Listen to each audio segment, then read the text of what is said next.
To prepare for peace, you also need to prepare for war in Sid Meier's Civilization VI. War becomes more consequential over time and can affect the way other civs view and trust you. When you go to war, you're going to want to avoid a long, drawn-out conflict.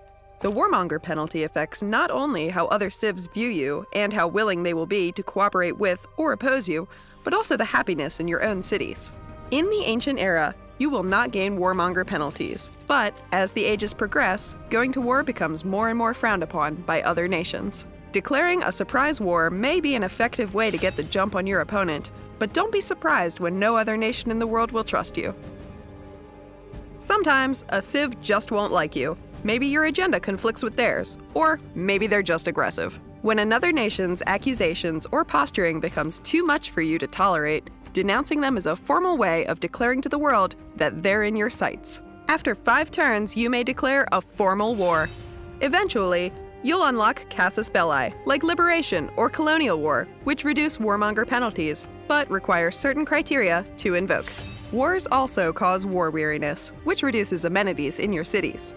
Killing units in foreign territory, fighting wars without just cause, or dropping WMDs adds war weariness to your cities. This negative effect can cause your cities to work less efficiently, or at worst, make your citizens revolt against you and spawn partisan barbarians to pillage your tiles. Managing war weariness and warmonger penalties should be part of your strategy when you do go to war. A captured city is a valuable spoil of war. If you raise a city, you'll destroy it, but the rest of the world will be shocked, and you'll gain extra warmonger penalties. You can occupy a city and claim it as your own, but the city won't be at its full potential until the war ends.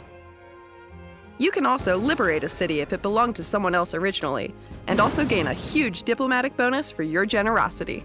Once the war is over, you can settle diplomatically. Returning a city you've captured to an opponent as part of the peace deal might get you some gold or resources. Keeping a captured city will make the original owner upset with you. They're going to want their city back. An opponent that feels you're significantly stronger than them will offer more generous terms than one who thinks they can still fight back, or who just hates yielding in war.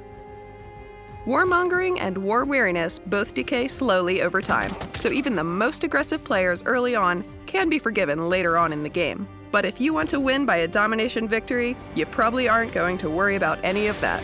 Hit your opponent's capitals hard with siege and ranged weapons.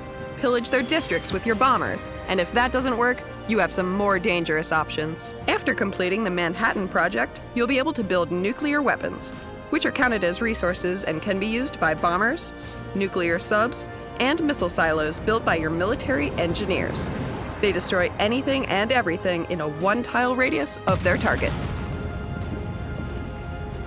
If that's not enough destruction, you can always research nuclear fusion, which will allow you to make thermonuclear devices after completing the Operation Ivy project. These take out a 2-tile radius, but using these powerful weapons will not only make the world unite against you, they're likely to make your own citizens deeply unhappy as well. Whether necessary evil or a means to victory, go to war prepared in Sid Meier's Civilization VI.